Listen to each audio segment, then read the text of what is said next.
तो हमारा अगला शब्द है एलिमनी। अब ये एलिमनी होता क्या है?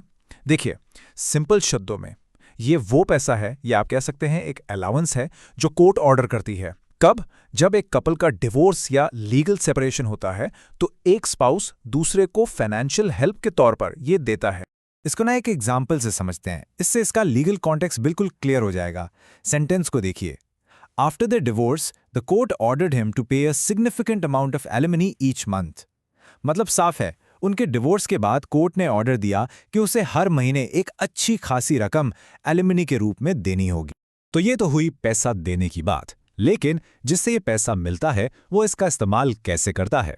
इसके लिए हमारा अगला सेंटेंस है, she used the alimony to cover her living expenses and go back to school. यानी उसने इन पैसों से अपने रहने सहने का खर्चा उठाया और अपनी पढ़ाई भी दोबारा शुरू की। तो ये एक तरह का सपोर्ट सिस्टम बन जाता है। अब एक बहुत इंपॉर्टेंट बात, ये जो एलिमनी है ना, ये कोई चॉइस नहीं है, ये एक लीगल ऑर्डर है। और अगर इसे पूरा ना किया जाए तो क्या होता है? ये हमारा अगला सेंटेंस बताता है, फेलिंग टू पे court ordered alimony can have serious legal consequences. बिल्कुल साफ है, अगर कोर्ट ऑर्डर्ड एलिमनी नहीं दी तो इसके बहुत गंभीर कानूनी परिणाम भुगतने पड़ सकते हैं। तो अब आप समझ गए होंगे कि एलिमनी एक लीगल टर्म है, इसलिए आपको ये वर्ड अक्सर न्यूज़ में या लीगल डिबेट्स में सुनने को मिलेगा।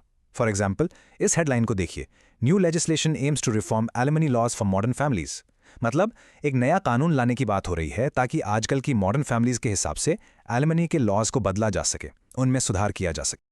चलिए, अब इस टॉपिक को रैप अप करते हैं इसके कुछ रिलेटेड वर्ड्स के साथ। पहले देखते हैं सिनोनिम्स, यानी ऐसे शब्द जिनका मतलब लगभग सेम है। वो हैं स्पाउसल सपोर्ट और मेंटेनेंस। ये दोनों वर्ड्स भी एलिमनी की जगह यूज हो सकते हैं। अब आते हैं इसके एंटोनिम्स पर, यानी इसके ऑपोजिट वर्ड्स। वो हैं फाइनेंशियल इंडिपेंडेंस और सेल्फ सफिशिएंसी। इनका मतलब है आर्थिक आज़ादी, यानी जब आपको किसी के फाइनेंशियल सपोर्ट की ज़रूरत नहीं है और आप खुद पर निर्भर